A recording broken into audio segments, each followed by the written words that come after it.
ધાનપુર તાલુકાના નળો ગામની અંદર યુથ કૂવો પાસ થઈને આવ્યો છે ત્યારે તે દરમિયાન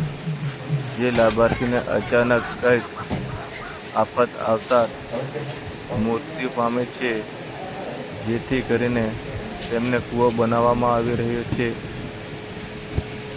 ત્યારે તેમના નામનો લાભ ઉઠાવવા માટે એક શિક્ષક તરીકે ફરજ બજાવતા હીરાભાઈ પીપેરો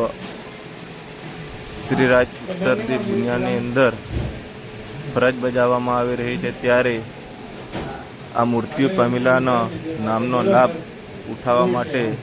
મનરેગા શાખાની ઓફિસની અંદર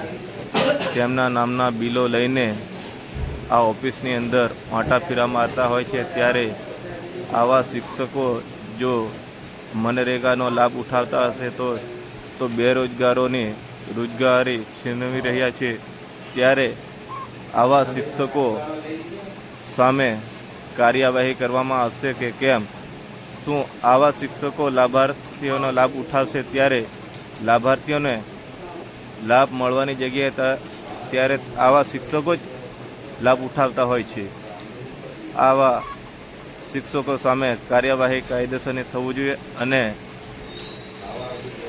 કાયદેસર તપાસ કરવામાં આવે અને જેથી કરીને તેમના ઘરના લાભાર્થીઓને લાભ મળવો જોઈએ.